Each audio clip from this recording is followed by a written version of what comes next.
அனைவருக்கும் இனிய மாலை வணக்கம்.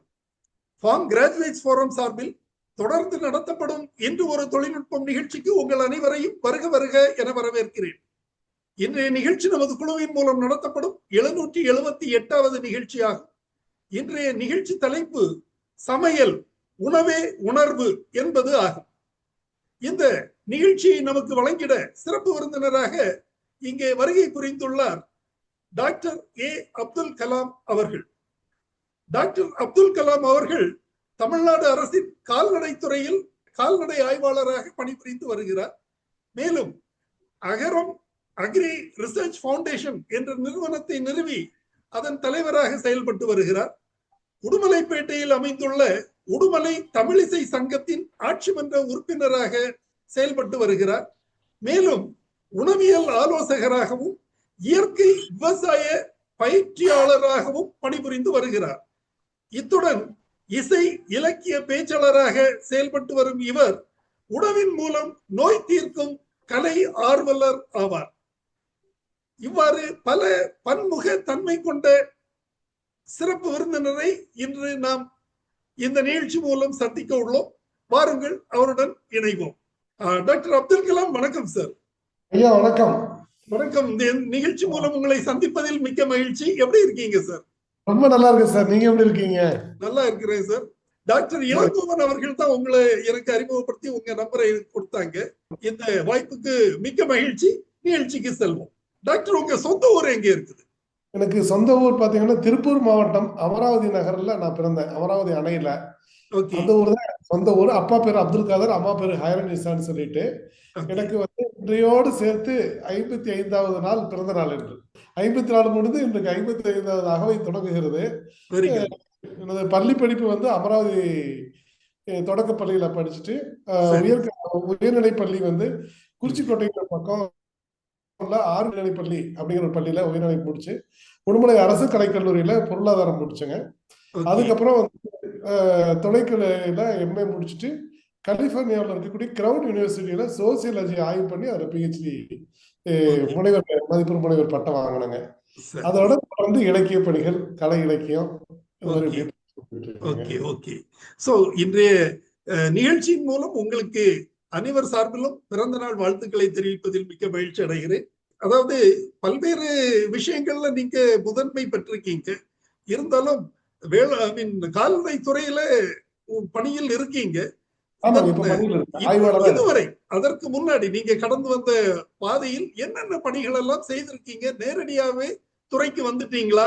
அது மட்டும் இல்லாம இது அகரம் ஃபவுண்டேஷன், அத மாதிரி தமிழ் இலக்கிய இசை சங்கம், இதுல எல்லாம் எப்படி உங்களை நீங்க இணைத்து கொண்டீர்கள்? சிறு வயதுல இருந்தே எனக்கு பாத்தீங்கன்னா கலை இலக்கியத்துல மிகுந்த ஈடுபாடு இருந்தது.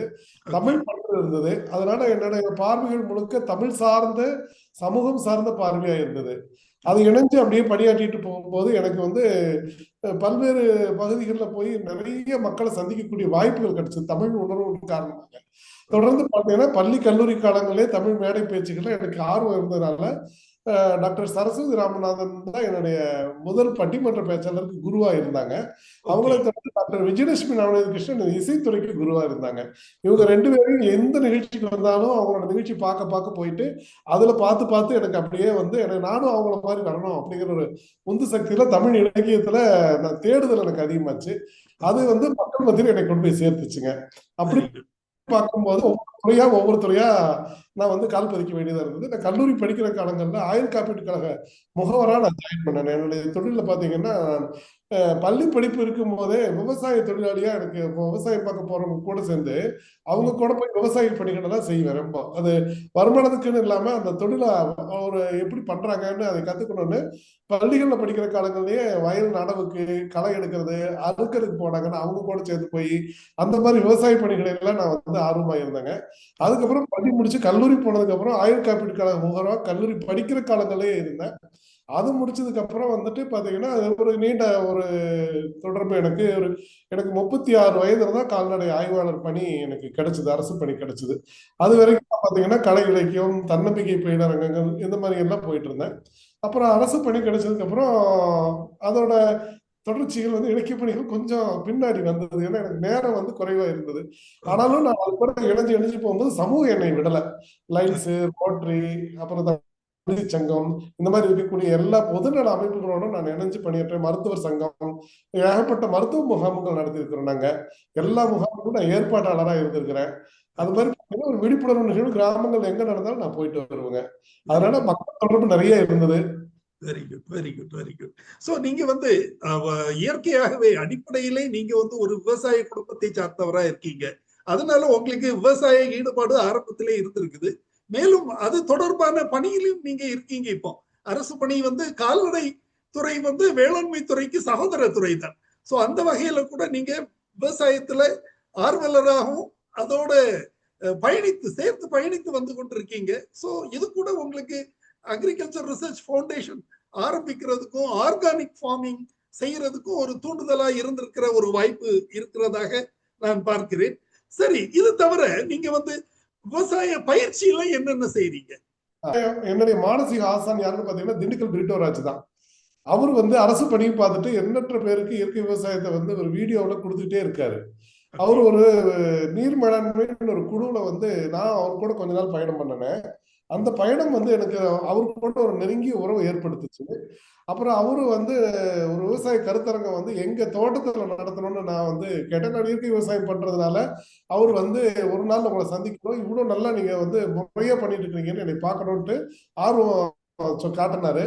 நான் அந்த ஆர்வத்தை வந்து விவசாயிகளுக்கு பயன்படுத்தணும் அப்படின்னு சொல்லிட்டு ஒரு 50 பேரை மட்டும் வச்சு ஒரு கருத்தரங்கம் நடத்தலாம்னு சொல்லிட்டு 2021 நாங்க முடிவு பண்ணோம்.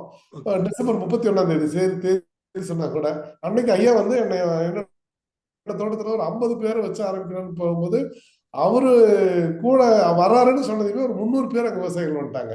பிரம்மாண்டமான ஒரு ஏற்பாட்டை நாங்க அங்க பண்ணணும். 300 பேருக்கு வந்து காலையில இருந்து மாலை வரைக்கும் எல்லா உணவு பரிமாறலாம் பண்ணி ஒரு பெரிய ஒரு திருவிழா மாதிரி அந்த இது ஐயா வந்து நடத்தி கொடுத்துட்டு போகும்போது டாக்டர் சி பாலகுமார் கோரமண்டல் இன்டர்நேஷனல்ல ஒருத்தர் ஒர்க் பண்ணிட்டு இருந்தாருங்க பயோடிவிஷன்ல. அவரும் எனக்கு பக்கத்து தொடர்ந்துக்காரு. அப்புறம் இவரையும் நான் அறிமுகப்படுத்தும் போது ஐயா சொன்னாரு, இவ்வளவு அறிவு ஆற்றலை வச்சுட்டு இந்த பகுதி விவசாயிகளுக்கு பண்ணாம நீங்க ஒரு கார்பரேட்டோட இணைஞ்சிருக்கீங்க, எனக்கு வருத்தமா இருக்கு. நீங்க வந்து விவசாயிகளுக்கு ஏதாச்சும் பண்ணுங்க அப்படின்னு சொல்லிட்டு அவர்கிட்ட சொன்னாரு. என்ன பண்ணணும்னு கேட்டாரு. அப்புறம் நாங்க 3 பேர் உட்கார்ந்து பேசும்போது நீங்களே வந்து ஒரு ஒரு இயக்கத்தை உருவாக்குங்க, ஒரு வேளாண் ஆராய்ச்சி நிலையத்தை உருவாக்குங்க, படிச்சவங்களை எல்லாம் உள்ள சேர்த்து எல்லா விவசாயிகளுக்கும் சொல்லிக் கொடுங்க அப்படின்னாரு. அந்த அடிப்படையில ஒரு கட்டமைப்பு உருவாக்குனது தான் அகரம் அக்ரிகல்ச்சர் ரிசர்ச் ஃபவுண்டேஷன். இப்ப அந்த அமைப்புல ஒரு 5 PhD ஸ்காலர் வந்து இணைஞ்சிருக்கிறாங்க. Doctor Boopalan, doctor Siva, doctor Udhayakumar, doctor Bala தான் அதோட ஹெட்டுங்க. டாக்டர் பாலகுமார் தான் அவரோட ஹெட்டு. இது மாதிரி இவங்க எல்லாம் இணைஞ்சு டாக்டர் விஷ்ணுவர்தனின்னு சொல்லிட்டு அவங்க எல்லாருமே இணைஞ்சு ஒரு கட்டமைப்பா அதை கொண்டு போயிட்டு இருக்காங்க. இதுக்கு கீழே டிப்ளமா அக்ரி, பிஎஸ்சி அக்ரி எல்லாமே வந்து இணைஞ்சு களப்பணியில ரொம்ப சப்போர்ட்டிவா இருக்காங்க. வந்து அடிப்படை காரணம் திண்டுக்கல் பிரிட்டோராஜ் ஐயா தான். Very good, very good, very good. So இந்த ஆராய்ச்சி நிறுவனத்தின் மூலம் வேற என்னென்ன பணிகள் எல்லாம் செய்றீங்க? ஆராய்ச்சி நிறுவனத்தின் மூலம் விவசாயிகளுக்கு வந்து அடிப்படையா இந்த மண்ணுல இருக்கக்கூடிய நுண்ணுயிரிகளை பெருக்கத்தை பத்தி ஒரு விழிப்புணர்வு கொடுத்துட்டு இருக்கிறோம். எந்த காலகட்டங்கள்ல எந்த தட்பவெப்ப நிலைகள்ல உயிர் உரங்களை பயன்படுத்தணும், எந்த காலகட்டங்கள்ல ரசாயன உரங்களை வந்து வெளியில வரக்கூடிய சூழ்நிலை உருவாக்குறது எப்படி, அதே மாதிரி வந்துட்டு நம்ம இயற்கையில கிடைக்கக்கூடிய தொழு உரத்துல வந்து மதிப்பு கூட்டுறது எப்படி, அது கால்நடை துறை இருக்கனால பால்ல லாபம் குறைவா இருக்கு அப்படின்னா அந்த சாணியும் அந்த மூத்திரத்தையும் மதிப்பு கூட்டி அதை எப்படி வந்து உரமா மாத்துறதுக்கு உண்டான தொழில்நுட்பங்கள்ல அதுல என்னென்ன கலக்கலாம், பயோ ஃபெர்டிலைசர்ஸ் என்னென்ன ஆட் பண்ணி அதை வந்து நம்ம மதிப்பு கூட்டி அதை தொழு உரமா மாத்தலாம், இந்த மாதிரி பயிற்சிகள். அதே மாதிரி வேளாண் கல்லூரிகள்ல இருந்து மாணவர்கள் வந்து கிராமத்தங்கள் நிகழ்ச்சிக்கு வரும்போது ஒரு 10 நாள் வர்றாங்க. இது கூட வந்து வளம் அக்ரி சர்வீசஸ் ஒரு பயோ ஃபெர்டிலைசர் யூனிட் வந்து டாக்டர் பாலகுமார் வச்சிருக்காருங்க. அதுலயும் நிறைய இடுபொருட்கள் தயாரிக்கிறாங்க. அந்த பயிற்சியும் அவங்களுக்கு நாங்க சொல்லி தந்துட்டு இருக்கிறோம். நன்றி, நன்றி. இன்றைய நிகழ்ச்சி அதாவது சமையல் உணவே உணர்வு என்ற தலைப்பு தொடர்பான நிகழ்ச்சியை துவக்கி உங்களது கருத்துக்களை அனைவருடனும் பகிர்ந்து கொள்ளுமாறு அன்போடு கேட்டுக்கொள்கிறேன். நிகழ்ச்சியை துவக்கலாம். மகிழ்ச்சி. எனக்கு பாத்தீங்க அப்படின்னா நம்ம கொரோனா காலகட்டங்கள்ல தான் நான் வந்து உணவை வந்து சரியா பயன்படுத்தக்கூடிய முறையை வந்து என்னோட ஆசான் உணவியல் பேராசிரியர், எனது ஆசான்னு சொன்னா அவர் வந்து பாரம்பரிய சித்த மருத்துவர் திரு கிருஷ்ணசாமி ஐயா அவர்களுக்கு என்ன வணக்கத்தை நன்றி இந்த நேரத்தில் நான் தெரிவிக்க கடமைப்பட்டிருக்கேன். ஏன்னா அவரு வந்து கொரோனா காலத்துல கிட்டத்தட்ட உணவின் மூலமாக ஒரு 500,000 மேற்பட்ட கொரோனா நோயாளிகளை காப்பாற்றினார். அப்போ என் பையன் வந்து அவரு வந்து வர்மா களரி சிகிச்சை பயிற்சி சொல்லி கொடுப்பாரு. லாக்டவுன்ல வீட்டுல இருக்கிற பிள்ளைங்கள்லாம் அவர்கிட்ட போய் பயிற்சிக்கு போகும். என் பையனை கொண்டு போய் விட்டுட்டு கூட்டிட்டு வரும்போது அவரு கூட தொடர்பு ஏற்பட்டுச்சு. அப்பதான் ஒரு உணவு என்னென்ன மாற்றத்தை உடலுக்குள்ள உருவாக்குது அப்படிங்கிறத நான் அவர்கிட்ட இருந்து கத்துக்கிட்ட விஷயத்த கற்றதை கற்பிங்கிற அடிப்படையில எனக்கு தெரிஞ்ச எல்லா விஷயத்தையும் எல்லாருக்கும் வெளிப்படுத்தணும் அப்படிங்கறதுக்காக இந்த நிகழ்ச்சிக்கு வர்றதுக்கு முன்னாடி கூட ஏட்ட பேசி ஒரு ஆசீர்வாதம் வாங்கிதான் இந்த நிகழ்ச்சி நான் தொடங்கி இருக்கிறேங்க. அதனால முதல் நன்றியை வந்து அவருக்கு நான் தெரிவிச்சுக்கிறேன். கிருஷ்ணசாமி ஐயாவுக்கு நன்றி தெரிவிச்சுக்கிறேன். ஐயா இப்ப பாத்தீங்கன்னா உணவு அப்படின்னு சொல்லி பார்க்கும்போது ஊட்டச்சத்துக்கள் வந்து மிக இன்றியமையாத ஊட்டச்சத்துக்கள் தமிழ் முறையில 27 ஊட்டச்சத்துக்களை சொல்றாங்க. அந்த ஊட்டச்சத்துக்கள் 27 நம்ம நட்சத்திரங்களோட ஜாதகத்துல ஒப்பிடுறாங்க. 27 நட்சத்திரங்கள் ஒருத்தருக்கு வந்து இருக்கணும், ஒருத்தருக்கு இல்ல ஒரு கூட்டு இருக்கு அப்படின்ட்டு. அப்ப நம்ம சித்தர்கள் 27 நட்சத்திரங்களோட சேர்த்து இணைச்ச அந்த 27 ஊட்டச்சத்துக்களை உடம்புக்கு தேவை அப்படின்னு சொல்லும் போது நம்ம மக்கள் வந்து அன்றைய காலகட்டங்களில் அத்தனை நினைவு வச்சு நாங்க உணவுல எடுத்துக்க முடியாது, அதை கொஞ்சம் குறுக்கி கொடுங்க அப்படிங்கும்போது 12 பண்றாங்க. அதை ராசிகளோட ஒப்பிடுறாங்க. அப்ப 12 வீழ்ச்சியா இருக்குது. எவ்வளவு நேரம் இத்தனை பேர்களை நாங்க ஞாபகம் வைக்க முடியாது, இன்னும் குறுக்குங்கும் போது அவங்க வந்து அதை வந்து 9 கிரகங்களோட ஒப்பிட்டு அதை குறுக்கி கொடுக்குறாங்க. அந்த நவதானியங்கள் நம்ம சொல்றோம் இல்லைங்களா, அந்த நவதானியங்கள்ல வந்து பாத்தீங்கன்னா சூரியன், சந்திரன், செவ்வாய், புதன், வியாழன், வெள்ளி, சனி, ராகு, கேதுன்னு சொல்லிட்டு 9 கோள்களுக்கும் உண்டான உணவு வந்து பாத்தீங்கன்னா சூரியனுக்குரியது கோதுமை, சந்திரனுக்குரியது அரிசி, செவ்வாய்க்குரியது திணை, புதனுக்குரியது கம்பு, வியாழனுக்குரியது சாமை, வெள்ளிக்குரியது வரகு, சனிக்குரியது ராகி, ராகுக்குரியது உளுந்து, கேதுக்குரியது கொள்ளுன்னு சொல்லிட்டு இப்ப உணவுகளை வந்து அந்த அடிப்படையிலேயே பிரிச்சிடுறாங்க. அதுக்கு அப்ப ஏன் இந்த மாதிரி உணவுகளை அடிப்படையை அந்த கோள்களோட மேட்ச் பண்ணாங்க அப்படின்னா ஒவ்வொன்றும் பார்த்தீங்கன்னா ஒரு தன்மை உடையது. சூரியன் அப்படின்னா எரிக்கும் சக்தி, அதுக்கு கோதுமை வந்து வெப்பத்தை அது கொடுக்கக்கூடியது. அது எலும்பு, பல்லு, முடி சம்பந்தப்பட்ட விஷயங்களுக்கு அது பயன்படக்கூடியதா இருக்கும். இப்படி ஒவ்வொன்றுக்கும் பார்த்தீங்கன்னா ஒவ்வொரு உணவுகளை நம்மளுக்கு பட்டியலிட்டு கொடுத்துருக்குறாங்க. இது இத்தனையும் எங்களுக்கு ஞாபகம் வச்சு பண்றதுக்கு சிரமமா இருக்கும். அப்படிங்கும் போதுதான் நம்ம சித்தர்கள் என்ன பண்ணாங்க, சுவைகளோட ஒப்பிட்டு 6 சுவைகளை கொடுத்தாங்க. 6 சுவைகள் பாத்தீங்கன்னா அந்த உடம்பு 6 சுவைகளுமே இன்னைக்கு எல்லாம் எப்படி ஆயிடுச்சு அப்படின்னா 6 சுவைகளையுமே எங்களுக்கு நினைவு வச்சுக்க முடியல, எங்களுக்கு இன்னும் சின்னது பண்ணி கொடுங்க, கேப்சூல் மாதிரி கொடுங்கன்னு கேட்கும்போது சித்தர்கள் அதை மாத்தி 3 தன்மைகளுக்குள்ள கொண்டுட்டு வராங்க. 6 சுவைகளை சின்னது பண்ணி 3 தன்மைகளுக்குள்ள அடக்குறாங்க. அந்த 3 தன்மை என்னன்னா 5 பூதங்களுங்க, நிலம், நீர், நெருப்பு, காற்று, ஆகாயம். இப்ப 5 பூதங்கள் நமக்கு இருக்கு. இதுல நிலத்தையும் வானத்தையும் விட்டுட்டா 3 இருக்கு. நீர், நெருப்பு, காற்று. இந்த 3 தான் வாதம், பித்தம், கபம் உடம்புக்குள்ள ஓடக்கூடிய நாடிகளோட தன்மையில கொண்டு வந்து முடிச்சிடறாங்க. இப்போ காய்கறிகளையும் இந்த 3 தன்மைக்குள்ள நம்ம முடிச்சிடறோம். என்ன உணவுகள், என்ன சாப்பாடு, என்ன சாப்பிட்டாலும் சரி, கோதுமையா அது வெப்பம், ராகியா அது வெப்பம், அரிசியா அது வந்து வாயு. அப்படி பாத்தீங்கன்னா ஒவ்வொரு உணவுக்கும் பதார்த்த குண சிந்தாமணி அப்படின்னு நம்ம சித்தர்கள் நூல்கள்ல ஒவ்வொரு தன்மை உள்ள பொருள்களும் இந்த 3 தன்மைகள்ல சொன்ன இல்லைங்களா, வாதம், பித்தம், கபம்னு சொல்லிட்டு நீர் காய்கறிகள், நெருப்பு காய்கறிகள், வாயு பண்டங்கள். இந்த 3 பண்டத்திலையும் சமையல் ஏன் நான் தலைப்பு வச்சேன் அப்படின்னா இது வந்து ஒரு உணவு எரியாற்றல் இருக்கணும். ஒரு பொருள் சாப்பிட்டோம் அப்படின்னா அது எரிக்கணும், எரிச்சாதான் உடம்பு சத்துக்கெல்லாம் எடுத்துக்கணும். அப்போ எரிக்கணும் ஒரு நெருப்பு இருக்கணுங்க. ஒரு நீரும் ஒரு நெருப்பும் சேர்ந்தா அது சமையல், ஒரு நெருப்பும் ஒரு காற்றும் சேர்ந்தா அது சமையல், ஒரு நீரும் ஒரு காற்றும் சேர்ந்தா அது எதிர்வினையாற்றும், உடம்புக்கு ஒவ்வாமை ஏற்படுத்தும். சமைக்கக்கூடிய சமையல்லையே நம்ம சமையல் தெரியாதனாலதான் இவ்வளவு நோய்களுக்கு நம்ம ஆட்பட்டு இருக்கிறோம். அப்போ சமையல் அப்படிங்கிறது என்ன அப்படின்னா சமப்படுத்தக்கூடிய இயல் தான் சமையல். இப்போ இது உணவை நம்ம எப்படி சமப்படுத்தணும் அப்படின்னு கேட்டீங்கன்னா ஒரு நெருப்பு பொருளும் என்ன பொருளோட தன்மை என்னங்கிறது முதல்ல தெரிஞ்சுக்கணும். ஒரு சமையல் பண்ணும்போது பொருளோட தன்மை என்னங்கிறத முதல்ல தெரிஞ்சுக்கணும். அது நெருப்பு பண்டமா, அது கூட ஒரு வாயு பண்டம் சேர்த்து சாப்பிடலாம், இது வந்து குளிர்ச்சி பண்டமா, இது கூட ஒரு நெருப்பு பண்டம் சேர்த்து சாப்பிடலாம் அப்படிங்கிறது வந்து நம்ம ஃபர்ஸ்ட் புரிந்து கொள்ளுதல். எதுல இருந்து புரிந்து கொள்ளணும் அப்படின்னா நம்ம வந்து உணவை தயாரிக்கிறதுக்கு முன்னாடி சமையல் அறை, அதுதான் நோய் சிகிச்சை கூடவே ஒரு சமையல் அறை தான். நோய் எங்க பாட்டி சொல்லுவாங்க, வெல்லறதும் உணவு, கொல்லுவதும் உணவுமாங்க. ஒரு உடல் வென்றணும் அப்படின்னா அது உணவாலதான் முடியும், ஒருத்தரை கொல்லணும் அப்படின்னா அது உணவாலதான் முடியும். அப்படி பாத்தீங்கன்னா உணவால் அடியர் உடம்பால் அடியர் திறம்பட மெய்யான சேரவும் மாட்டான்னு திருமந்திரத்துல அவர் சொன்ன மாதிரி நம்ம உடம்பை வளர்க்கும் உபாயம் கண்டேன், உடம்பை வளர்த்தேன் உயிர் வளர்த்தேனாம் பாரு திருமந்திரத்துல. அப்ப அந்த உடம்பை வளர்க்கும் உபாயத்தை எப்படி அப்படிங்கறதான் நம்ம சிந்தனைகள் சொல்லி கொடுத்தாங்க. அந்த முறை தவறுனதுனாலதான் இன்னைக்கு வரைக்கும் நம்ம வந்து நோய்களுக்கு ஆட்பட்டு இருக்கிறோம். இந்த நோய் நீக்கி எல்லாம் எப்படி சாப்பிட்டா நோய் வந்து தப்பிக்கலாம், என்ன உணவு நோய் கொடுக்கும் அப்படிங்கிற விஷயத்தை தான் நம்ம இன்னைக்கு நம்ம பகிர்ந்துக்க போறோங்க. அதாவது இப்போ ஒவ்வொரு வயதினருக்கும் ஒவ்வொரு உடல் சூழலுக்கு ஏற்ப உணவு வேறுபடுறதுக்கு வாய்ப்பு இருக்குது இல்லையா? கண்டிப்பா கண்டிப்பா கண்டிப்பா. அப்படி இருக்கும்போது நாம எந்த மாதிரி உடல் கூறு உள்ளவங்க அல்லது எந்த சீதோஷ்ண நிலையில வாழ்றவங்க என்னென்ன உணவுகள் சாப்பிடலாம் அப்படிங்கிற ஒரு கருத்தை சொல்ல முடியுமா? எல்லாருக்குமே பாத்தீங்கன்னா நம்ம 6 வகையான உணவு, 6 சுவை உணவு இருக்குங்க நம்மளுக்கு. இனிப்பு, புளிப்பு, கார்ப்பு, துவர்ப்பு, கசப்பு, உவர்ப்பு, இப்படி 6 உப்புக்கள் இருக்கு. நம்ம உடம்பே வந்து பாத்தீங்கன்னா ஊத்தச்சதையடி உப்பிட்ட பாட்டம் அப்படின்னு நம்ம தேரையர் சித்தர் பாடியிருப்பாரு இந்த உடம்பை பத்தி பாடும்போது. இந்த உப்பு இட்ட பாண்டம்னா என்ன உப்பு நம்ம இட்டோம் அப்படின்னா 6 உப்புக்களை நம்ம இட்டிருக்கிறோங்க. அந்த உப்புக்களை பாத்தீங்கன்னா 6 சுவைகளை பிரிச்சு பாருங்க. 6லயுமே உப்புக்கிற பேர் பின்னாடி ஒட்டிட்டு இருக்கோம். முன்னாடி இருக்கிறது அந்த உப்பு அந்த சுவைகளோட தன்மைங்க.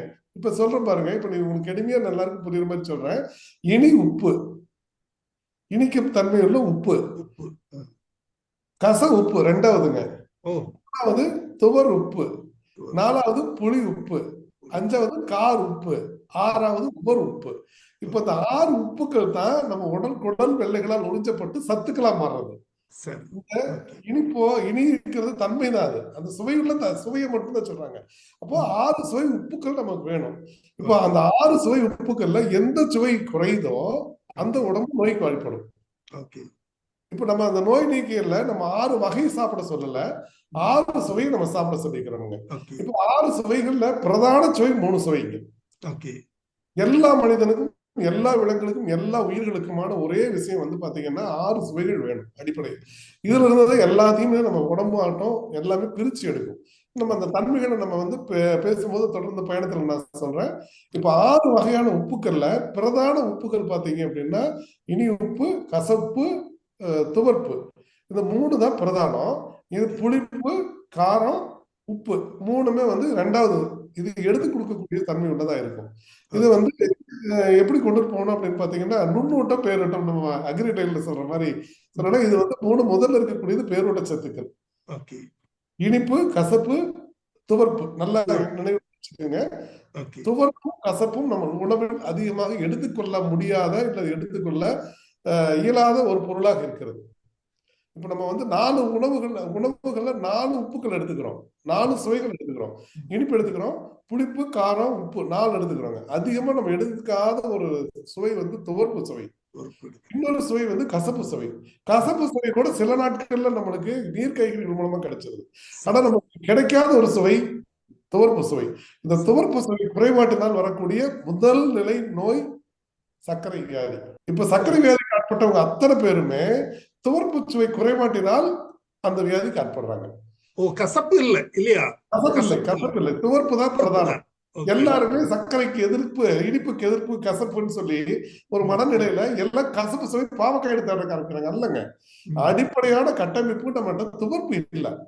துவர்ப்பு இருந்தா எல்லா அது வந்து செம்பு சத்து ஈஸியா உங்களுக்கு கிடைக்கும். எல்லா உடல் இயக்கத்துக்கும் அடிப்படையான சுவை வந்து துவர்ப்பு சுவை.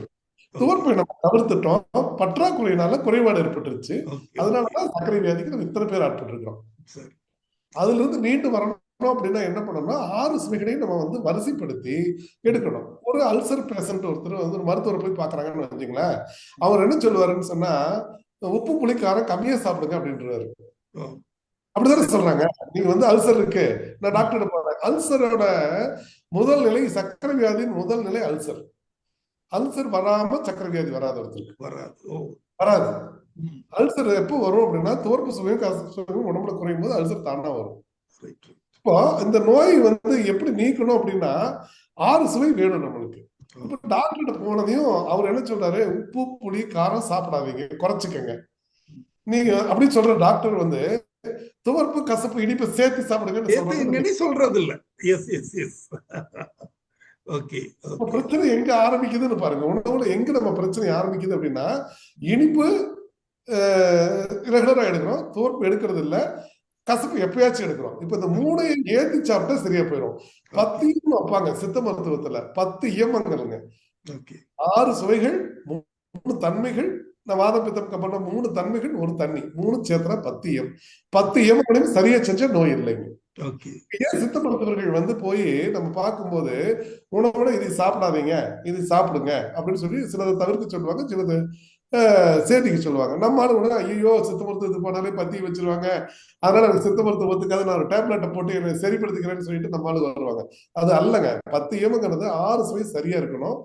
வாதம் பித்தம் கபங்கிற நீர் நெருப்பு காற்று காய்கறிகளை சமமா எடுக்கணும். இது கூட நீர் இருக்கணும். இந்த 10 இயமங்களும் நீ சரியா செஞ்சா நோய் எல்லாம் போயிடும்.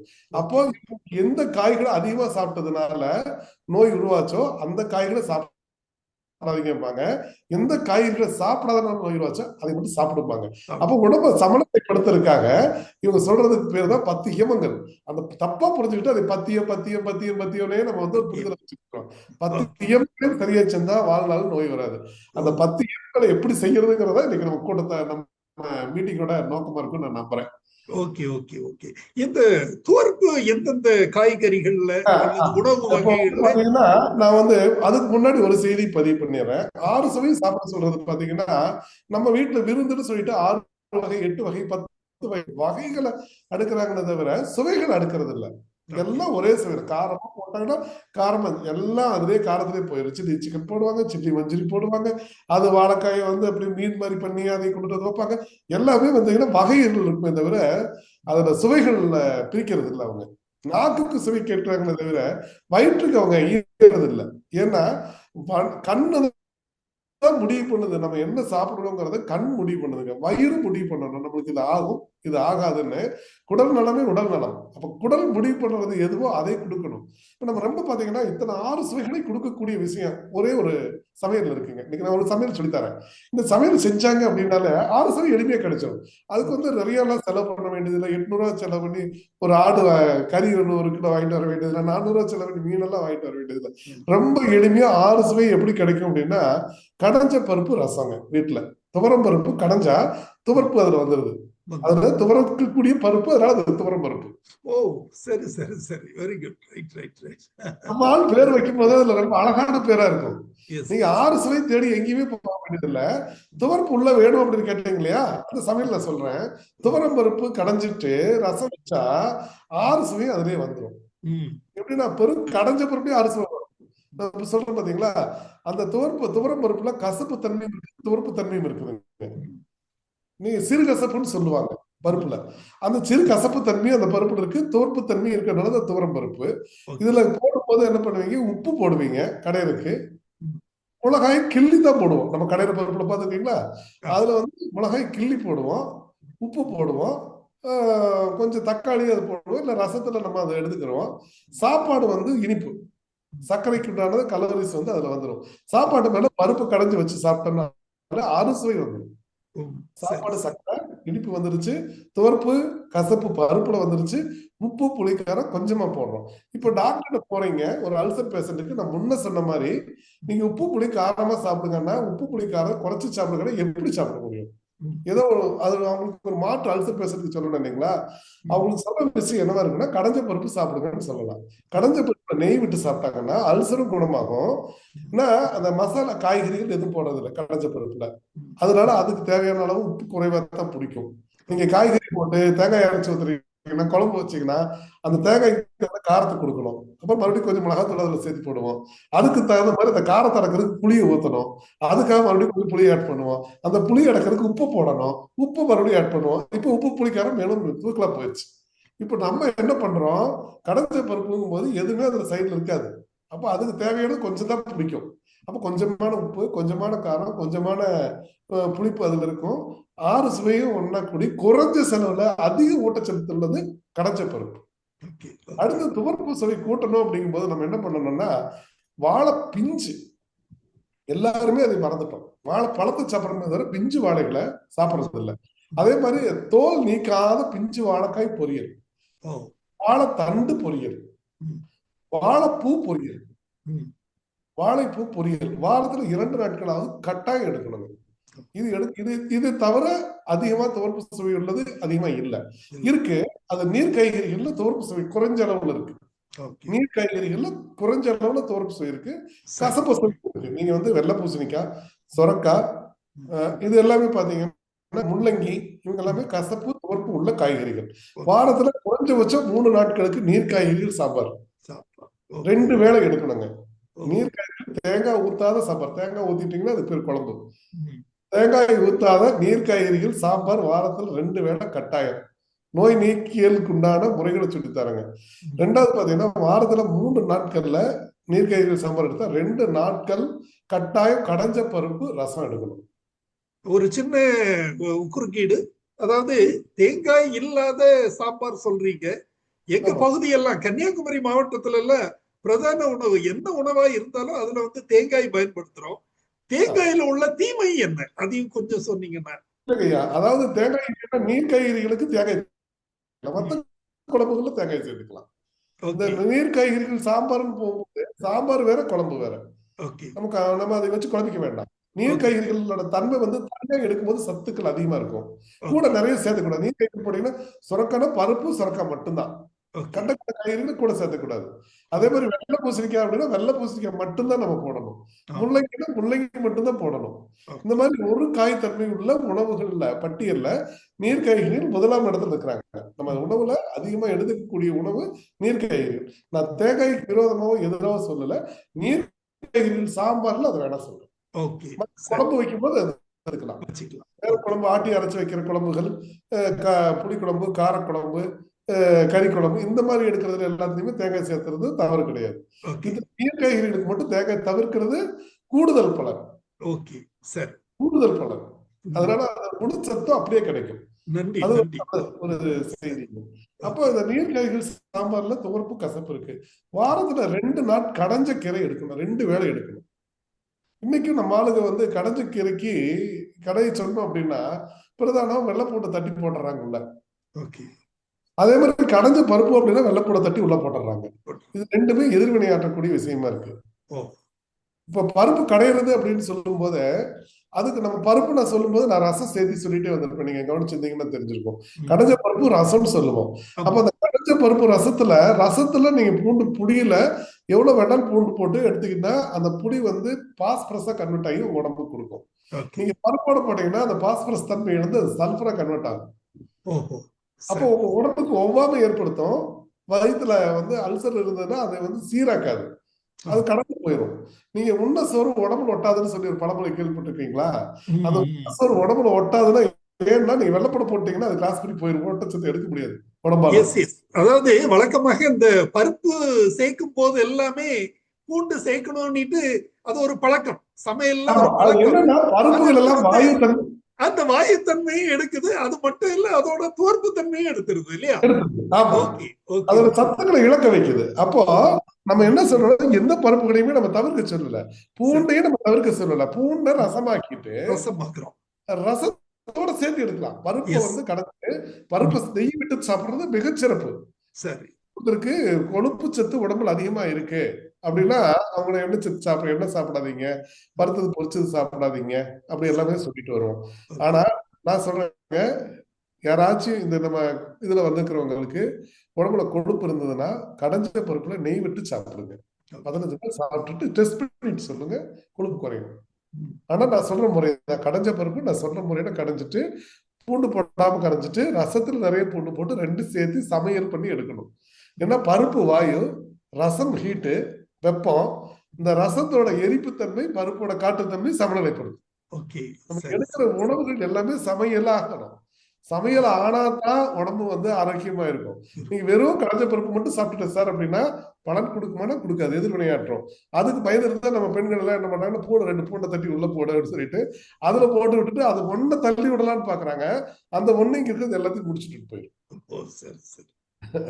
அதனால வந்து கடைஞ்ச பருப்பு செய்யறதுக்கே ஒரு முறை இருக்கு. அதே மாதிரி பாத்தீங்கன்னா நம்ம வீட்டுல பெரும்பாலான பெண்கள் வந்து கீரை கடையிறதே தெரியல. நம்ம அம்மாவெல்லாம் கடைஞ்சாங்க கீரை, அதெல்லாம் ரொம்ப சிறப்பா இருந்தது. அந்த ஒரு 60 ஆண்டுகளுக்கு முன்னாடி என்ன உணவு முறைகள் இருந்ததோ அந்த உணவு முறைகளுக்கு நம்ம இப்ப பயணம் ஆயிட்டு இருக்கிறோம். திருப்பி பின்னாடி போய் பார்த்துட்டு இருக்கிறோம். சிறந்த உணவு கீரை, கீரைகள்ல மிக சிறந்த கீரை கோவக்கீரை. இரவுல என்ன கீரை? சாப்பிட கோவைக்கீரை. கோவைக்கீரை. ஓகே. கோவைக்கீரை மிகச்சிறந்த கீரை. ஓகே. நீங்க வந்து ஒரு உணவே உணர்வுன்னு நம்ம ஒரு வார்த்தை பதிவு போட்டிருக்கோம் இல்லைங்களா நம்ம தலைப்புல. அந்த உங்களோட உணர்வை தட்டி எழுப்பக்கூடிய ஒரு கீரை இருக்குன்னா அது கோவைக்கீரை தான். ஓ, நீங்க சரி. ஒரு கணவன் மனைவி ஒரு வீட்டுல இடைவிடாம சண்டை போட்டுட்டே இருக்கிறாங்க, இல்ல அப்பா பிள்ளை இடைவிடாம சண்டை போட்டுட்டே இருக்காங்க, இல்ல வேற யாரோ 2 பேர் இடைவிடாம சண்டை போட்டுட்டே இருக்கிறாங்க அப்படின்னா, அவங்களுக்கு வாரத்துல ஒரு 3 நாளைக்கு தொடர்ந்து ஒரு கோவக்கரையை நான் சொல்ற பக்குவத்துல கடைஞ்சு அவங்களுக்கு சாப்பாட்டுல வச்சு கொடுங்க. 3வது நாள் 2 பேரும் சமரசமா தோல்ல கை போட்டு போவாங்க. ஓ, சரி இந்த சரி. கோபம்ங்கிற ஒரு உணர்வை இல்லாமல் பண்ணக்கூடியது கோவக்கரை. கோவைக்கீரை. ஓகே. ஏன் அந்த சொல்றேன்? பேர் கூட அதனாலதான் அப்படி வந்திருக்குமோ என்னவோ இல்லையா? இருக்கலாம் இருக்கலாம். நம்ம இருக்கலாம் இருக்கலாம். முன்னோர்கள் ஒரு பேர் வச்சாங்கன்னா சீரகம்னு பேர் வச்ச மாதிரி அகத்தை சீர்படுத்துது, ம். அதனால சீரகம். சீரகம். ஓகே. சீரகம் ஓகே. மிளகை போல காரம் உடையது, அதனால் மிளகு. ஓகே. ஓகே. இது மாதிரி அது மாதிரி ஒவ்வொன்றுக்கும் நம்ம வந்து ஒரு பெயர் காரணம் தான் இருக்கும். அது மாதிரி கீரைகளுக்கும் ஒரு சில தன்மைகள் இருக்கு. ம். இந்த கீரையை வந்து பாக்குறீங்க அப்படின்னா அந்த கீரை கடையிறதுல ஒரு பெரிய ஒரு முறை இருக்குங்க. ம். அந்த கீரை கடையிறதுல பாத்தீங்கன்னா ஃபர்ஸ்ட் அடுப்புல வந்து உலை கொதிக்கணும். உலை கொதிக்கிறதுக்கு முன்னாடி கீரை போடக்கூடாதுங்க.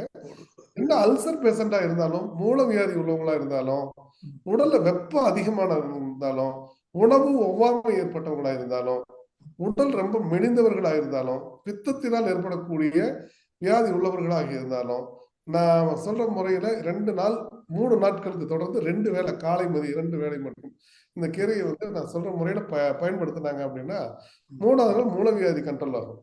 ஓ. ஏன்னா ஒரு சர்க்கரை வியாதி உள்ளவருக்கு ஒரு ஜிலேபி கொடுத்தா படார்னு ஏறுதுங்களா? உணவு ஏத்தும் போது ஏன் உணவு அந்த வியாதி இறக்காது? ஆ. கோழிக்கறி சாப்பிட்டா பயிர் இருக்கிறவங்களுக்கு உடனே ரத்தமா போகுதுன்றான். ஓ. அப்போ ஒரு கோழிக்கறி அவங்க பயிற்சி இருக்கிறவங்கள தூண்டி விடுது அப்படின்னா, ஏன் கோவக்கீரை அவங்களோட குளிர்ச்சி படுத்தி அதை இறக்கி விடக்கூடாது? ம்.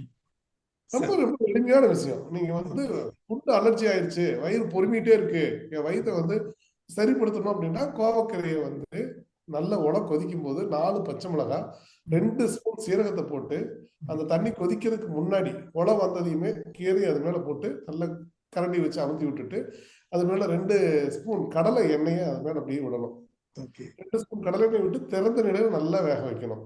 ஓகே. கீரையை வந்து மூடி வச்சு வேக வைக்க மாட்டாங்க. அது நம்ம பாரம்பரியமா நம்ம தமிழ் உணவு முறைகள் அப்படிதான். அது வெந்ததுக்கு அப்புறம் அந்த கீரை தண்ணியை ஒரு சொட்டு இல்லாம வடிச்சிடணும். நம்ம ஆளுங்க ஐயோ செத்து போகுதுன்னு அதை குடிச்சிருவாங்க.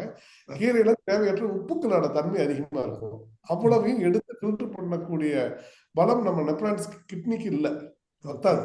அதனால கீரைகள்ல 2 வகை கீரை இருக்கு. ஒண்ணு பொரியல் கீரை, ஒண்ணு தண்ணி வடிச்சு சாப்பிடுற கீரை, ஒண்ணு தண்ணி வடிக்காம சாப்பிடுற கீரை. இந்த தன்மைகளை தான் நம்ம பேசிட்டு இருக்கோம்.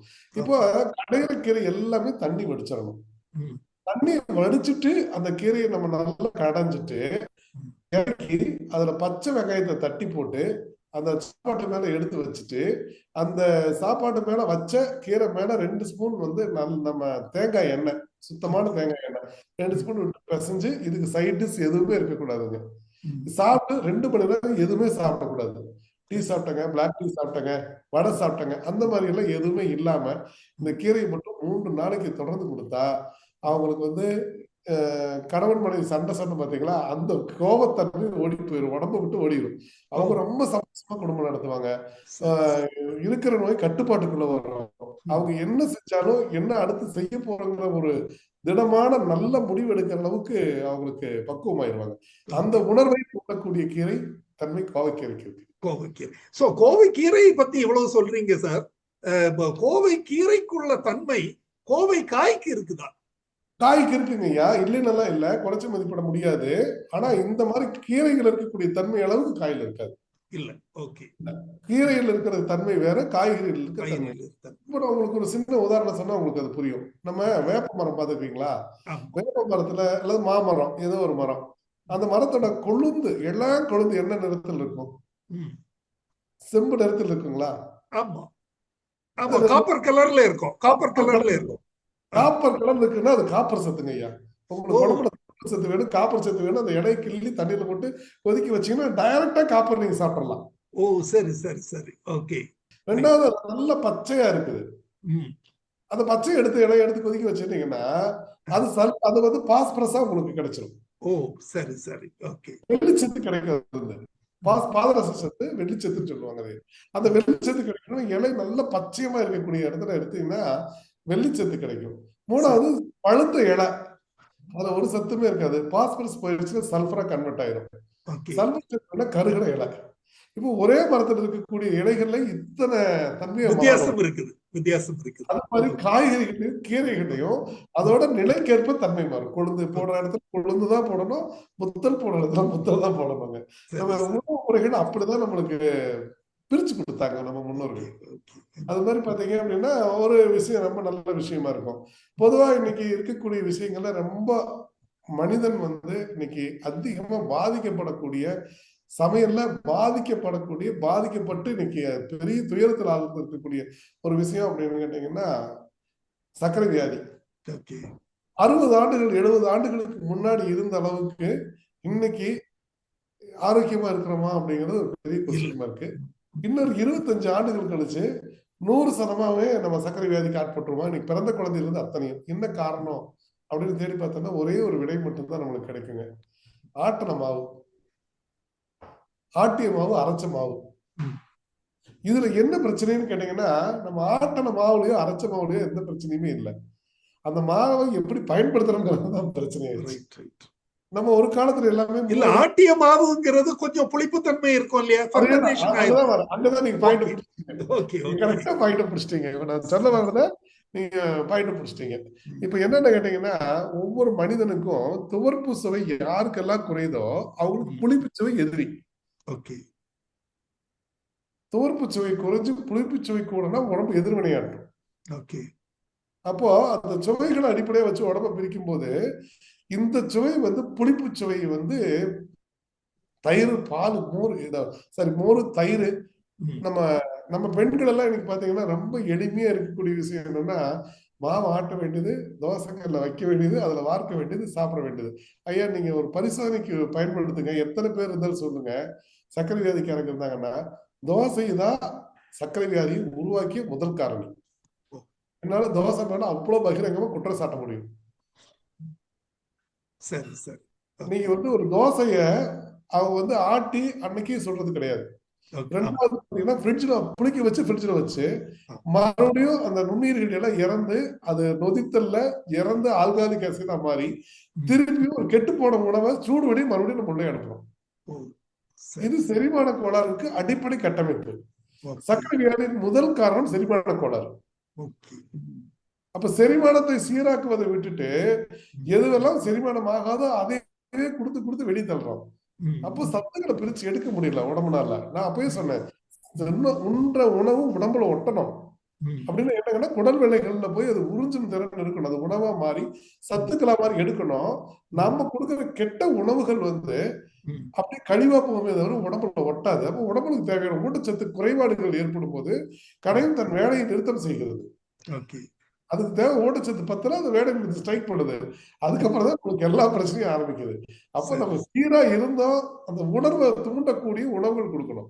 ஒவ்வொரு ஆட்களுக்கும் ஒவ்வொரு உறுப்புகளுக்கும் உணர்வுகளை உருவாக்கக்கூடிய சத்துக்களை நம்ம பிரிச்சு கொடுத்துட்டோம் அப்படின்னாலே அந்த உணவுகள் வந்து உடலை பார்த்துக்கும். அதுல வந்து தோசை ஏன் நான் வந்து வேண்டான்னு சொல்றேன் அப்படின்னாங்க, பொதுவா நாங்க பரிசோதனை பண்ணதுல ஒரு 500 பேருக்கு மேல நாங்க வந்து ஆய்வு பண்ணணும். குறைஞ்சபட்சம் ஒரு 500 பேருக்கு மேல நாங்க வந்து எப்பெல்லாம் வந்து சர்க்கரை ஏறுது, என்ன உணவு சாப்பிட்டா சர்க்கரை ஏறுது, என்ன உணவுக்கு சர்க்கரை நோய் கட்டுப்பாட்டுக்குள்ள வருது அப்படின்னு பார்க்கும்போது தோசைக்கு அதிக அளவுல சர்க்கரை ஏறுது. அது எந்த வகையான தோசை, சிறுதானியங்களும் அதுக்குள்ளே அடக்கும். இந்த வகை அந்த வகைன்னு இல்லைங்க. எல்லா வகை தோசையும் சர்க்கரையை அதிகப்படுத்துது. ஏன் அப்படின்னா ஒரு தோசையோட தன்மை என்னன்னா வறட்சி கொடுக்கக்கூடியதுங்க. நம்ம பாத்தீங்கன்னா கிராமத்துல எல்லாம் சொல்லுவாங்க தோசை சாப்பிட்டா தண்ணி குடிக்கணும் அதிகமா அப்படின்ட்டு.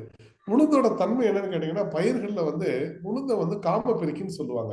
நான் மறுபடியும் திருப்பி தலைப்புக்குள்ள வர்றேன். உணவே உணர்வுன்னு சொன்ன மாதிரி இன்னைக்கு பாலியல் குற்றங்கள் நாட்டுல அதிகமா இருக்கு, பாலியல் தூண்டுதல்கள் அதிகமா இருக்கு, உணர்வுகள் அதிகமா இருக்கு அப்படிங்கிறதுக்கு அடிப்படை காரணம் நம்ம சாப்பிடுற உணவு. காரத்தை அதிகமா உப்புல எடுக்கிறோம். அதிகமா பாத்தீங்கன்னா இட்லி தோசை அதிகமா எடுத்துக்கிட்டு இருக்கிறோம். இட்லி தோசைக்கு அடிப்படையான மூலப்பொருள் உளுந்து. உளுந்துக்கு காம பெருக்கின்னு ஒரு பேர் இருக்குங்க. அதனாலதான் பாத்தீங்கன்னா பெண்களுக்கு வந்து மாதவிலக்கு காலங்கள்ல இந்த உளுந்தங்களி கொடுப்பாங்க, இடுப்பை பலப்படுத்துறது. ஆனா ஆண்களுக்கு அதை கொடுக்க மாட்டாங்க, ஏன்னா உணர்வு பலப்பற்றவனுக்கு. சரி சரி. இந்த உணவோட தன்மை என்னன்னா காம ஆர்வத்தை அதிகப்படுத்தும்.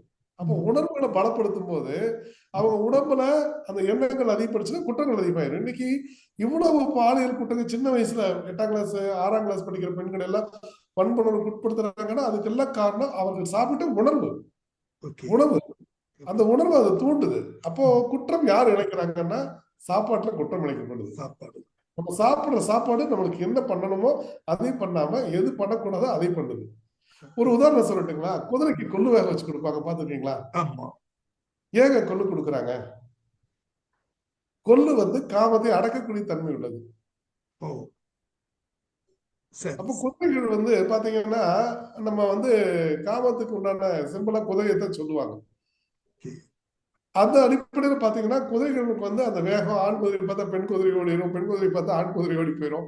இந்த மாதிரி எல்லாம் இல்லாம அதோட உணர்வுகளை கட்டுப்பாட்டுக்குள்ள வைக்கணும்னா கொல்லை கொடுத்துட்டா அதுக்கு அந்த காம எண்ணங்கள் நீர்த்து போயிடும், நீர்த்து போய் கட்டுப்பாட்டுக்குள்ள வந்துடும். அதனால உணவு முறைகள் குதிரைகளுக்கு கொடுக்கறதுக்கு கூட நம்மளுக்கு இந்த உணவை தான் கொடுத்தான், உணவு கொடுத்தா அதை கட்டுப்பாட்டுக்குள்ள வச்சிருந்தான். அப்பதான் உங்க மனவேகத்துக்கு நீங்க சொல்றதை கேட்டு குதிரை ஓடும், நீங்க ஜெயிக்க முடியும். நீங்க குதிரையா இருந்தாலும் உணவுலதான் சரிப்படுத்த முடியுங்க.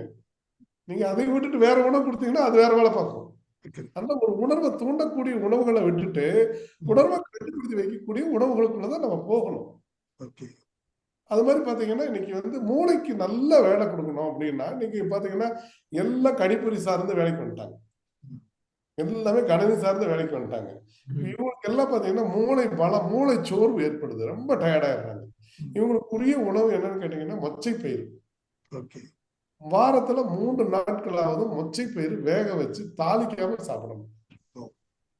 அப்ப சாப்பிட்டா அவங்க மூளையோட பலம் கூடியும் சோர்வடைய மாட்டாங்க. நல்ல சிந்தனை எழுத்தாளர்கள், இலக்கியவாதிகள் இவங்களுக்கு எல்லாம் பாத்தீங்கன்னா மூளையோட வலு அதிகமா இருந்தா தான் அவங்க நல்ல சிந்தனை ஆற்றல் பிறக்கும். அவங்களுக்கு இந்த மூளை மழுங்கடிக்கணும்னு கொண்டு போட்டு விட்டுறலாம். மூளை வளர்ச்சி அதிகப்படுத்தணும் அப்படின்னா நம்ம வந்து மொச்சப்பயிறு கொடுக்கணும். அதே மாதிரி எனக்கு கால் மூட்டு வலி ரொம்ப இருக்குங்க ஐயா, என்னால வந்து எனக்கு மூட்டுக்கு மட்டும் எனக்கு தனியா பலம் வேணும் அப்படின்னா சுண்டக்கடலை கொடுக்கலாம். நல்ல சிந்தனை பிறக்கணுங்க, நான் நிறைய சிந்தனைவாதியா இருக்கணும், புத்தி சீரழிக்க கூடாது, பாசிப்பயிர் கொடுக்கலாம், கடைஞ்ச பாசிப்பயிர் ரசம் கொடுக்கலாம். இது எல்லாமே அதுக்கு உண்டான ஒரு உணர்வுகளை தூண்டும். கிராமங்கள்ல கூட நம்ம பகுதிகளில் பார்த்தோம்னா கிராமங்கள்ல மொச்சையெல்லாம் மொச்சை, கொண்டக்கடலை, அத மாதிரி பாசி பயிறு இதெல்லாமே சாப்பிடுறாங்க. ஆனா தாளிச்சு சாப்பிட்ட போது பலன் கூடுதலா கொடுக்காது. சாப்பிடக்கூடாதுங்கிறது விதி இல்லைங்க. நீங்க 100% வேணும்னா ஒண்ணும் இல்ல, ஒரு முட்டையை வேக வச்சு சாப்பிட்டீங்கன்னா 70% உடம்பு எடுத்துக்கும். அதே முட்டையை ஆம்லெட் போட்டீங்கன்னா 40% தான் எடுத்துக்கும். அப்ப நமக்கு கூடுதல், நம்ம ஒரு சாப்பிடுறது ஒரு 100 கிராம் சாப்பிட்டோம்னா நம்மளுக்கு ஒரு 70% கிடைக்கிறது தான் நம்ம உடம்புக்கு தேவையானது கிடைக்குதா அப்படிங்கறத பாக்குறதா நம்ம ஆர்வமா இருக்கணுமே தவிர நம்ம கிடைச்சது கிடைக்கட்டும் அப்படின்னா ஆரோக்கியம் கிடைக்காது. கிடைச்சது கிடைக்கட்டும் அப்படின்னா ஆரோக்கியம் அங்க நம்மளுக்கு கிடைக்கும். எது கிடைக்குமோ அதுதான் நம்மளுக்கு தேவையானதா இருக்கும். இப்ப இந்த தோசையை நான் ஏன் வேணாம்னு சொன்னேன் அப்படின்னா இந்த தோசை வந்து பொதுவா எல்லா பயிர்களையும் போட்டு ஆட்டி பாருங்க எவ்வளவு மாவு கிடைக்கும். பருப்பு, கடலைப்பருப்பு, மொச்சப்பருப்பு, பாசிப்பருப்பு இது எல்லாம் போட்டு ஊற வச்சு ஆட்டினீங்கன்னா 1 கிலோ போட்டீங்கன்னா அந்த டப்பாவில் அளந்து எடுக்கிற அளவுக்கு தான் மாவு கிடைக்கும். அதே மாதிரி ஒரு அரிசி போட்டு ஆட்டினீங்கன்னா அந்த டப்பாவில் எவ்வளவு மாவு இருக்கும் அவ்வளவுதான் மாவு இருக்கும், ஒரு அளவுக்கு தான் இருக்கும். ஆனா உளுந்து 1 கிலோ அரிசி போட்டு எவ்வளவு மாவு ஆட்டி எடுக்கிறோமோ அதுக்கு 1/4 கிலோ உளுந்து போடுவோம் இட்லிக்கு.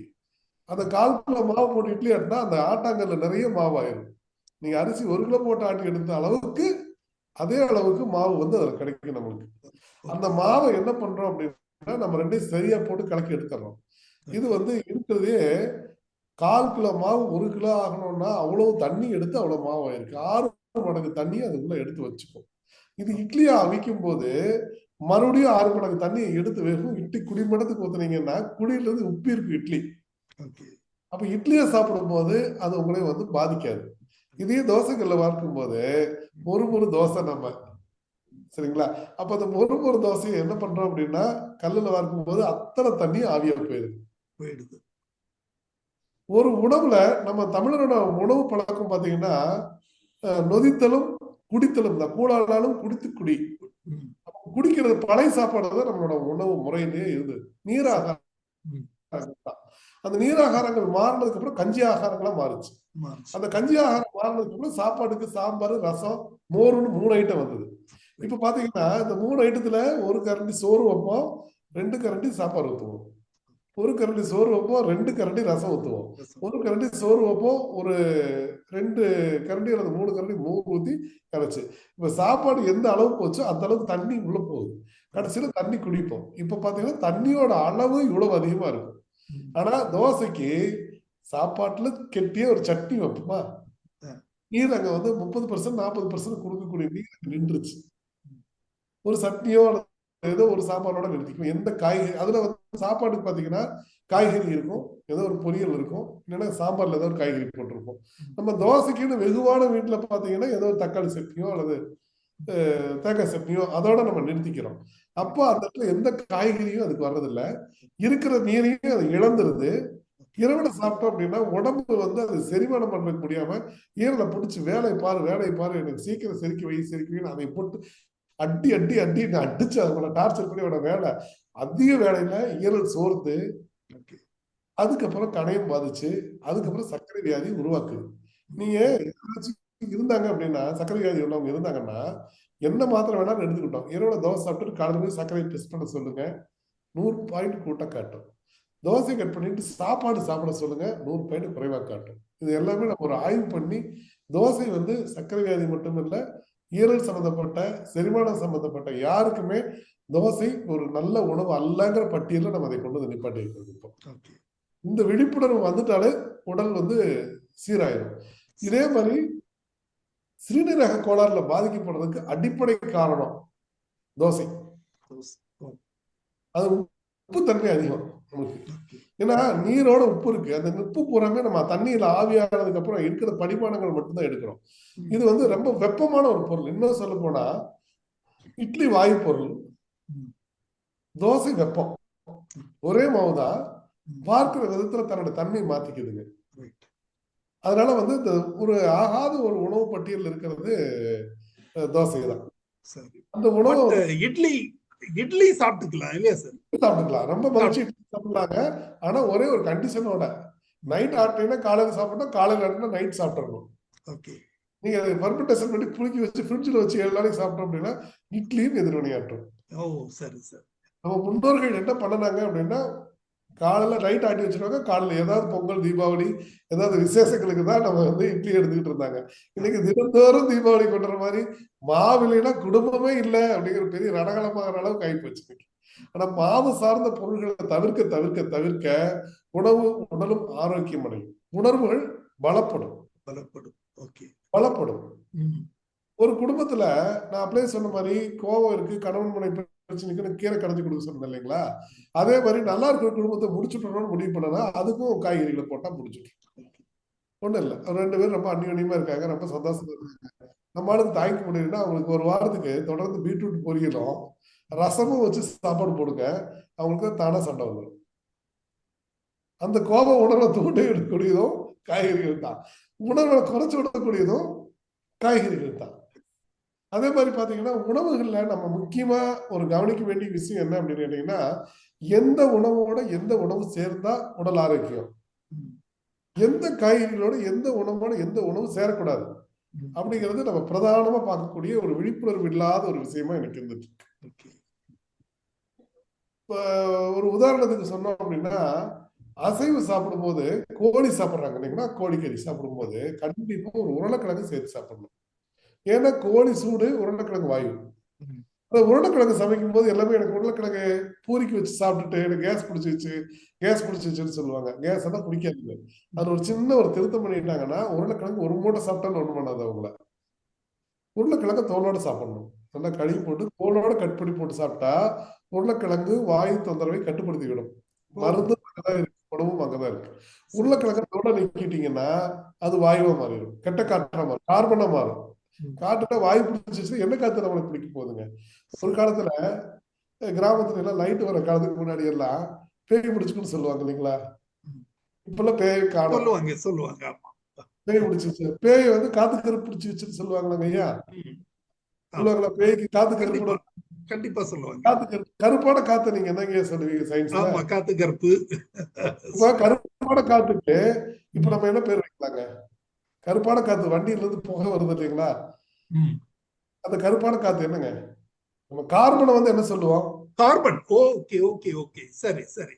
கரியமல வாயு, கரியமல வாயு. காத்து கருப்பாயிட்டா கார்பனுங்க, எஸ் எஸ், ஓகே. வெள்ளை ஆயிட்டா ஆக்சிஜனுங்க.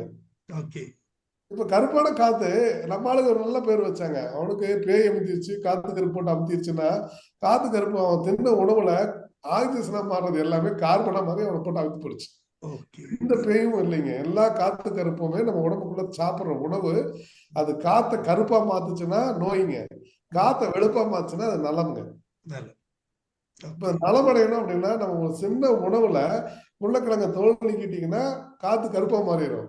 தோலோட உள்ள காத்து வந்து ஆக்சிஜன் மாதிரி உங்களுக்கு உடம்ப தூக்கி கொடுக்கும். மொச்ச பயிரை தோல் நீக்கிட்டு சாப்பிட்டீங்கன்னா கருப்பா மாத்திரும், காத்து கருப்பா மாறிடும், காத்து கருப்பு பிடிச்சுக்கும். மொச்ச பயிரை தோலோட சாப்பிட்டீங்கன்னா நோயும் அதுவே, நோய் நீக்கிறதும் அதுவே. இன்னைக்கு பாத்தீங்கன்னா முக்கணிகள், மாப்பழா வாழை,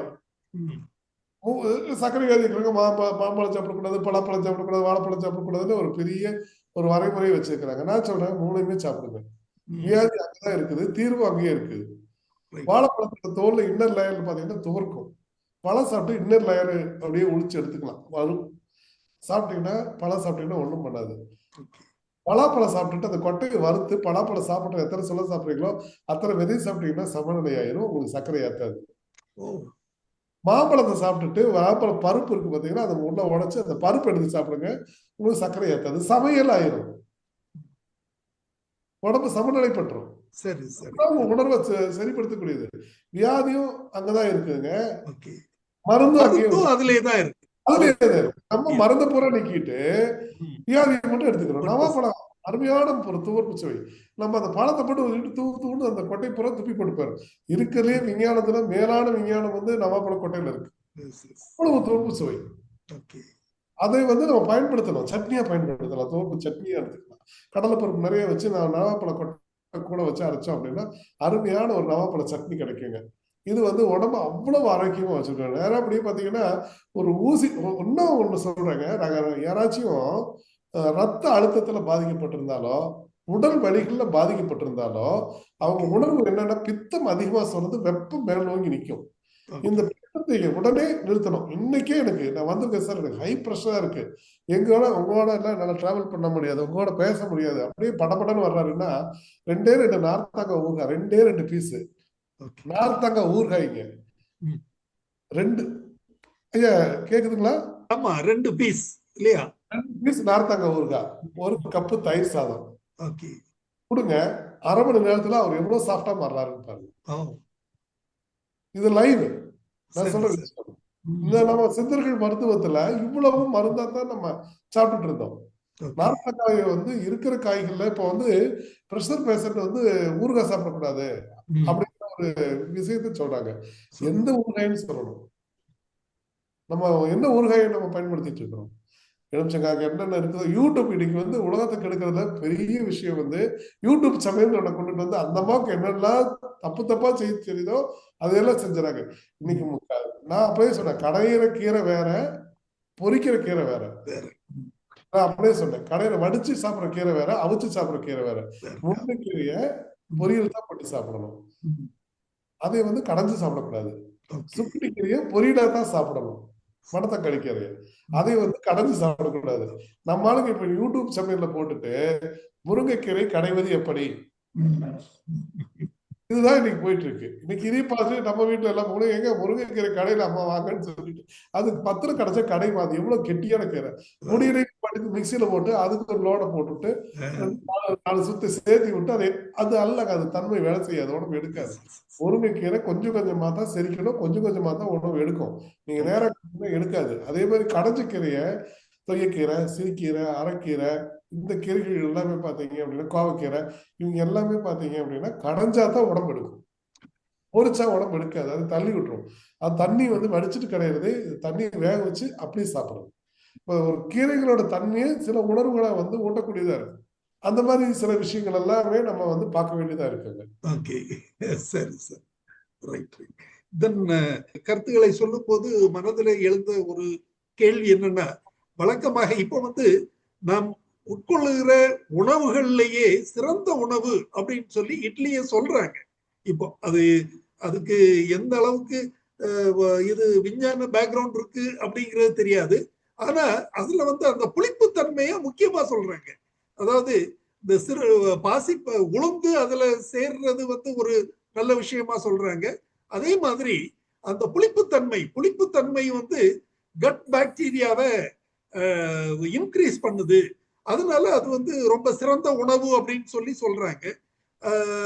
பட் அதே மாவுதான் நாம வந்து தோசைக்கும் பயன்படுத்துறோம். தோசை நீர் இல்லாதது அப்படிங்கறதுனால அதை நாம புறக்கணிச்சுக்கலாம், அந்த ஒரு கருத்து பண்ணிக்கலாம். பட் உளுந்து ஏன், அதாவது ஒரு நாளைக்கு மேல இருந்தாச்சுன்னா அது அவ்வளவு சிறப்பானது இல்லை அப்படின்னு சொல்றீங்களே, அது தொடர்பான கொஞ்சம் கூட விளக்கமா சொல்ல முடியுமா? நல்லாவே சொல்லாங்க ஐயா. அதாவது இட்லிக்கு முதல்ல பழைய பேர் புட்டு. புட்டு புட்டு புட்டுக்கு மண் சுமந்து பிறம்படி பட்ட உன்னை பேசும் தமிழ் அனைத்து மாறாது இருப்பது என்ன. கண்ணதாசன் வந்து அழகா சிவபெருமானுக்கு ஒரு வரி வச்சாரு. அப்ப வந்து இது வந்து புட்டவித்தல் முறைன்னு சித்த வைத்தியத்துல ஒரு முறை இருந்ததுங்க. இட்லியோட கதையை வந்து பாத்தீங்கன்னா இப்படிதான் ஆரம்பிக்குது. பெண்களுக்கு தான் நான் அப்படியே சொன்னேன், உளுந்தங்கனி இடுப்புக்கு வந்து கொடுப்பாங்க. அப்ப இடுப்புக்கு கொடுக்கும் போது பாத்தீங்க அப்படின்னா அந்த கனியில வந்து அவங்க என்னென்ன சேர்ப்பாங்க அப்படின்னா பச்சரிசி மாவு, உளுந்த மாவு, கருப்பட்டி, நல்லெண்ணெய் கலந்து களி கிளறி பீரியட்ஸ் அப்ப கொடுத்தாங்கன்னா அவங்களுக்கு இடுப்பு பலமாகவும் வலி இல்லாம இருக்கிறதுக்கு ஒரு வலி நிவாரணியை இந்த களியை கொடுத்துட்டு இருந்தாங்க. இந்த களியோட தொடர்ச்சி என்னாச்சு அப்படின்னா இவங்களுக்கு கிளற தெரியல. யாருக்கு? நாளடைவுல பெண்களுக்கு இந்த களியை வந்து கிளறது தெரியல. அப்போ அவங்க என்ன பண்றாங்க அப்படின்னா அவங்க வந்து இந்த களியை வந்து அடிப்பிடிக்க விட்டுறாங்க, கருக விட்டுறாங்க. இந்த மாதிரி ஒரு சூழல்ல வரும்போது ஒரு சித்த முறைப்படி இதை சமைக்கலாம் அப்படிங்கும்போது விட்டவித்தல் முறைன்னு ஒரு உதாரணம், ஒரு கசப்பான ஒரு பொருள், அந்த கசப்போட தன்மை நீக்கிறதுக்கு சித்தர்கள் என்ன பண்ணுவாங்கன்னா ஒரு துணி மேல வேடு கட்டிட்டு அந்த பவுடர் எல்லாத்தையும் அது மேல வச்சு கீழே வந்து பாலை வந்து குடத்துல அந்த பானையில ஊத்திட்டு நெருப்புல எரிச்சுடுவாங்க. எரிச்சிடும் போது அந்த கசப்பு தன்மையோ அல்லது துவர்ப்பு தன்மையோ நீங்க அவங்க பதப்படுத்துற ஒரு பிட்டு கிடைக்கும். அதுதான் பிட்டவித்தல் முறைங்கிறது சித்த மருத்துவத்தில் இருக்கக்கூடிய ஒரு பெரிய ஒரு கலை. அந்த முறையில செஞ்சுட்டு இருக்கிறாங்க. அந்த முறையில இது நம்மளுக்கு ட்ரை பண்றாங்க. சரி, இது கிளற வேண்டாம், இது வந்து அவித்தல் முறையில செஞ்சு சாப்பிடலாங்கிறதான் ஃபர்ஸ்ட் வந்து அந்த உளுந்த களி கீழே சட்டிக்குள்ள இருந்தது சட்டி விட்டு மேல வருது. சரிங்களா? எல்லா மாவும் வேக வச்சா வேகுங்க, உளுந்த மாவு வேகாது. நீங்க அதனாலதான் உளுந்த வடையில ஓட்டை போடுவாங்க.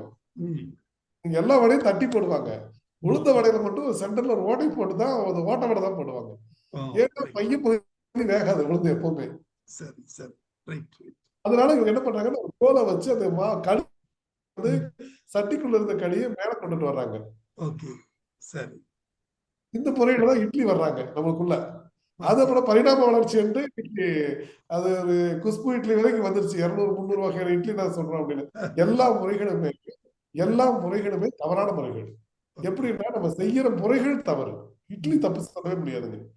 இட்லி வந்து நொதித்தல் எவ்வளவுனா மிகையினும் குறையினும் நோய் செய்யும் திருவள்ளுவர் சொல்றாரு. என்ன குறைஞ்சாலும் நோயாகும், கூடனாலும் நோயாகும். எப்போ அப்படின்னா மிகையா இருக்கும்போது.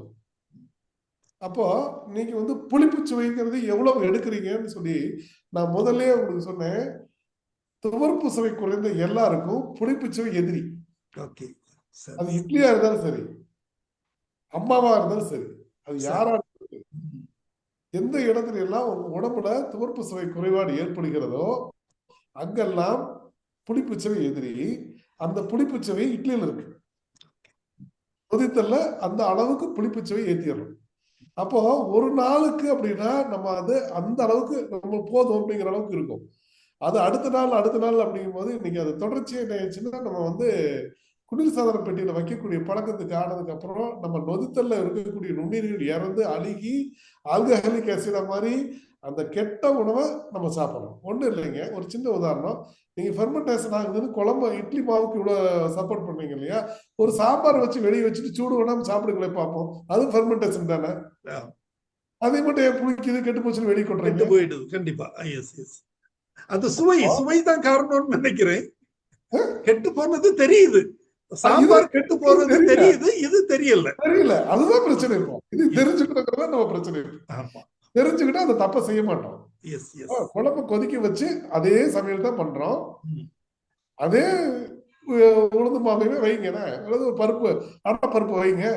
வெளியில வைக்கிறீங்களா, நீங்க அடைப்பருப்பு அடை தோசைக்கு எல்லாம் அடுக்கி ஆட்டி வச்சுக்கிறீங்க. ஃபெர்மெண்டேஷன் ஆகுது, ஒரு நேரம் 2 நேரம் நீங்க எடுக்கிறீங்க. அதே குழம்பா வச்சுன்னா அது சுவையில புளிச்சு போச்சுன்னு தெரிஞ்சுட்டு தூக்கி கீழே கொட்டிடணுமே, அது ஃபெர்மெண்டேஷன் தானே. அந்த ஃபெர்மெண்டேஷன் நம்ம அக்செப்ட் பண்றது இல்லைங்க. ஏன்னா லைவா அது கெட்டு போச்சுன்னு தெரியுது. இந்த மாவுல லைவா நம்மளுக்கு தெரியல. ஏன்னா இதுக்கு அப்புறம் அதை மறுபடியும் ப்ராசஸ் பண்றோம். அப்போ அந்த ப்ராசஸ்ல அது அழுகிறது எல்லாமே நம்மளுக்கு கெட்ட உணவுகள் நம்ம உடம்புக்குள்ள போய் கழிவுகளாக தான் மாறுமே தவிர அது ஊட்டச்சத்தா ஒரு நாளும் மாறாது.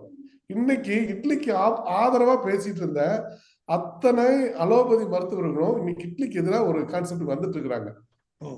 என்னன்னா புளித்தல்ல அதிகமா புளிக்க வச்சிடறாங்க. எதுவுமே அளவுதாங்க. அளவுக்கு மிஞ்சினால் அமிர்தமும் நஞ்சுங்கிறத நம்ம தமிழ் இல்லைங்களா. இப்ப புளித்தல்ல ஒரு அளவு இருக்கணும். என்ன அளவு இதைய வச்சு நம்ம அளக்கிறது.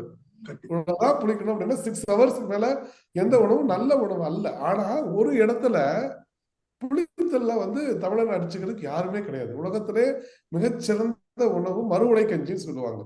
இன்னைக்கு சித்தன் ஒருத்தர் உணவியல் ஆசிரியர் ஊரா கூட்டம் போட்டு எல்லா பக்கமுமே அதை பேசிட்டு இருக்காரு. மறுவடை கஞ்சி மறுவடை கஞ்சிங்கிறது ஒண்ணுமே இல்லைங்க. நம்ம பழைய சாப்பாடு பழைய சாப்பாட்டுக்குன்னு ஒரு முறை இருக்கு.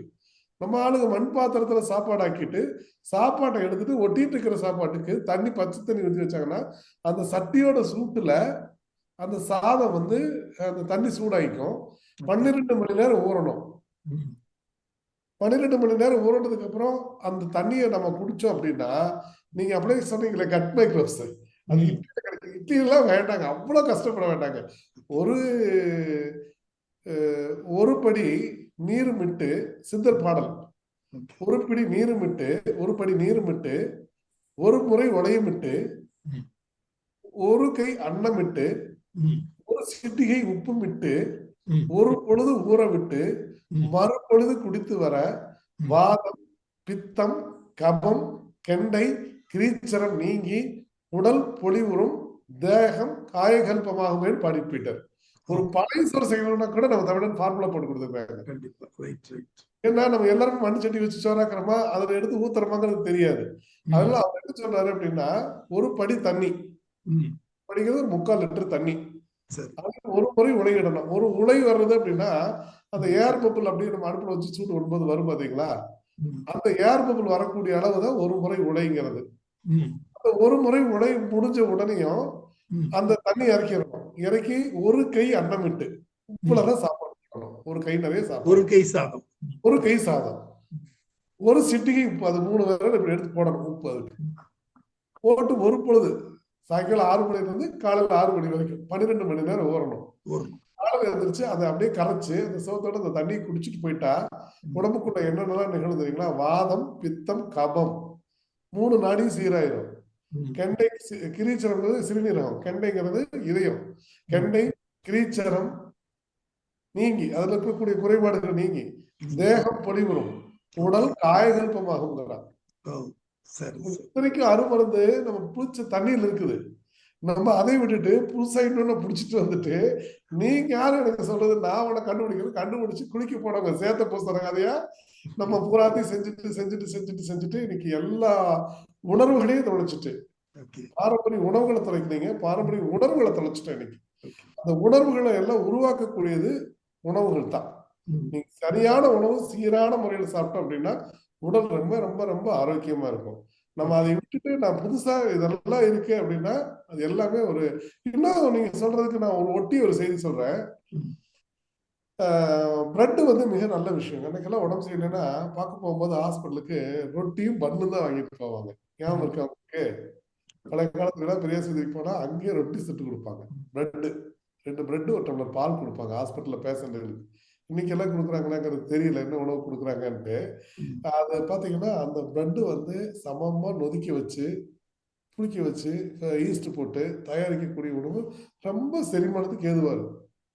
ஆனா இதே பரோட்டா ஏதுவா இருக்குமானா ஏதுவா இருக்காது. ரெண்டுமே மைதா தான். ரெண்டுமே மைதா தான். நீங்க செயல் எப்படி செய்யுது அப்படிங்கறதா. ரெண்டுமே மைதா ஆகாதுங்கிற ஒரு கான்செப்ட் நிக்குதுங்க இன்னைக்கு உலக நாடு. ஓகே. மைதாவில் அவ்வளவு இருக்குது, இவ்வளவு இருக்குது, அது தின்னா எல்லாம் ஏறுது. ஆனா பிரெட்டுக்கு ஏறாது. ஏன்னா அது சரியா புளிச்சு ஃபெர்மெண்ட் ஆகி அதை தூக்கி வச்சு அடுப்படையில வச்சு அதை சுட்டு பக்குவப்படுத்தி அதுக்கு உண்டானதை கொடுக்கும்போது அது சீராயிடும். ஆனா புரோட்டா புளிக்கும், எண்ணெயை போட்டு சேர்த்து எல்லாம் அடிச்சு புரோட்டா எதிரியாக்கிடுச்சு நம்மளுடைய ரெண்டு நண்பன் ஆயிடுச்சு நம்மளுக்கு. ஆனா நண்பனை விட்டுட்டு இன்னைக்கு நம்ம அதிகமா பயணிக்கிறது வந்து புரோட்டாங்கிற ஒரு ஒவ்வாமை கொடுக்கக்கூடிய ஒரு எதிரி. சரி, ஓகே ஓகே, நன்றி நன்றி டாக்டர். ஒரு சிறப்பான தகவல்கள், மிக சிறப்பான தகவல்கள், பலரும் அறிந்திராத தகவல்கள். உணவே உணர்வு என்ற தலைப்புல பல தகவல்கள் வழங்கினீங்க. எல்லாருக்குமே இது வந்து நம்ம வந்து பண்ணை பட்டதாரிகள் குழுமம் அப்படிங்கிற பெயர்ல தான் இந்த அமைப்பு இயங்கி கொண்டு வருகிறது. அதுலதான் நாம இந்த ஜூம் மீட்டிங்ஸ் நடத்திட்டு வர்றோம். அவங்களுக்கு எல்லாமே வேளாண்மை மற்றும் அதை சார்ந்த தகவல்கள் தான் பொதுவாக நம்ம வழங்கி வர்றோம். ஒரு சில வேளைகள்ல சிறப்பாக இந்த மாதிரி சிறப்பு நிகழ்ச்சிகள் நடத்துறது உண்டு. அந்த வகையில இன்றைய நிகழ்ச்சி மிகவும் சிறப்பான ஒரு நிகழ்ச்சியாக நான் பார்க்கிறேன். மிகவும் பயனுள்ள பல தகவல்களை தாங்கி வந்த ஒரு நிகழ்ச்சியாக பார்க்கிறேன். இந்த சிறப்பான நிகழ்ச்சியை வழங்கிய உங்களுக்கு நமது பண்ணை பட்டதாரிகள் குழுவின் சார்பில் எனது நெஞ்சார்ந்த நன்றியினை தெரிவித்துக் கொள்கிறேன். இன்றைய நிகழ்ச்சியத்துடன் நிறைவு பெறுகிறது.